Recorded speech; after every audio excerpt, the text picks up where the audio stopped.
can you share a little bit about yourself and the type of shoulder pain you were experiencing before working with us? As we talked about in the beginning, I had pretty uncomfortable right shoulder pain where I couldn't even lay on my back.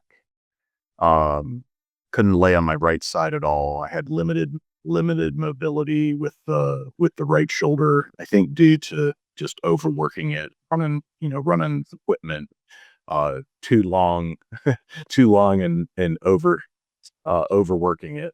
I got to that point. Um, had it treated with stem cell.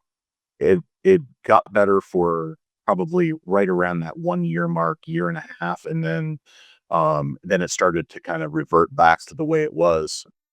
So I started to not be, I was uncomfortable when sleeping. I couldn't lay on my right side. Um, the shoulder felt like it was fully locked up, and I couldn't even really like get past this one little area. Now I can go back at least another 6 or 8 inches, which is amazing. I can't put my arm behind my head and lay on my arm. I couldn't do that. Like now I can lay on my right side and put my arm there and actually put pressure on that part of my arm, and it doesn't feel like it's ripping my shoulder out of the joint. So it's The screenshots that during the initial assessment, I feel were kind of eye opening on both sides, kind of seeing like, whoa, this is what my left side's doing. This is what's my right side's doing. What made you decide to work with us as like a virtual shoulder rehab specialist? well, the biggest thing was, one, you had good reviews. Um, there was obviously lots of evidence of people that had worked with you before that had some, you know, really some of the basic motions that, oh, they couldn't put their hand above their head like this. And I was getting to the point where I couldn't bring my arm up even parallel. Now it's like it doesn't feel like it's binding, and it doesn't feel like it's I know there's more work to be done with it, but building upon that basic set of exercises that I took for granted. But obviously, once it's not there, it's you're like, uh-oh, what am I gonna do now? Like, everybody's like, oh, you're gonna have to have surgery, you're gonna have to have this. And that was like my arm would have to be falling off before I'd get cut on. Some people jump to surgery so quick, man. What were some of like those like aha or maybe like light bulb moments during that initial assessment that we kind of discussed? Um, just body mechanics. I sit at a desk. I work at a computer. I wasn't as like mobile as I used to be doing more of a physical work. Um, so some of the like that initial assessment, like using the belt, I can't remember the name of it, putting the belt over my shoulder and anchoring that. Belt rib mode to clear up that first rib and that median nerve tension. And so really the biggest light bulb for me was the median nerve, and I actually, working in the medical field, I went I now have an app on my phone that shows me all the nerves that go from the neck, the vertebrae in the neck, down through the scapula, into the shoulder, down the bicep, all of that. So it's just that nerve bundle, and it um how pain can radiate from no movement in the neck or the thoracic area, or it being bound up, and how it can affect all of that. Lower with it. So like the point being that like just because it hurts here doesn't mean the pain is coming from there, right? Well, coming from higher up into that area.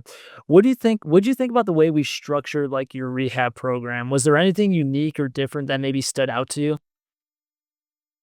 I like the progressiveness of it, where it started out like baby steps.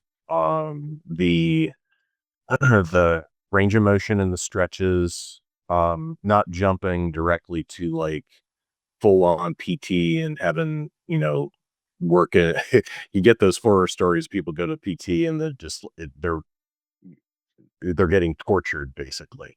Not that it wasn't hard. it was having the progression, I think was the best part of it. Instead of just jumping into, uh, just, yeah, random exercises, not addressing, um, the inflammation in the movement in that, as well as the range of motion of the thoracic spine. That really, I think, was the most beneficial early on, and then compounding movements on top of that. Oh, the WD-40 on those. I literally told you, I'm like, "You have to throw WD-40 on these areas. It doesn't matter what kind of strengthening we do if the shoulder cannot rotate that 180 degrees." How did you feel about the support and communication throughout the program? It works really well. I think it was really good. A lot of good feedback, responsiveness. Obviously, it wasn't like if I had a question, I had to wait, a week, to get an answer, or 2 weeks to be able to talk with somebody. I think that's really, really important.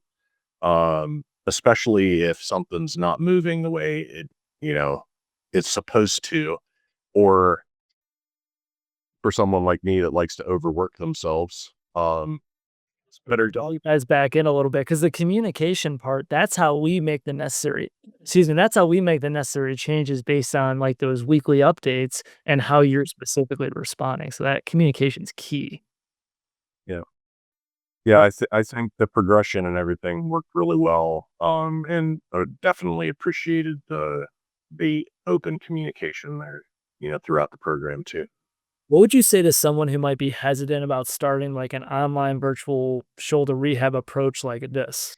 The only thing that is different is that um, you're not having to travel and go to an office to to be able to work through any of the exercises, and obviously for those that are pretty in tune with their body and understand, what the movement is supposed to be, it works just fine. So I didn't have any concerns or challenges there. I think the communication was really good. Uh, and just the visuals, the videos, and the demonstrations, I think those are key. Is Yeah. that, you don't have to keep asking, like, "Something that day, Joey, can you show me that again?" I could just rewind and do the video again. So it's easy, to be able to go back and reference or refresh your memory.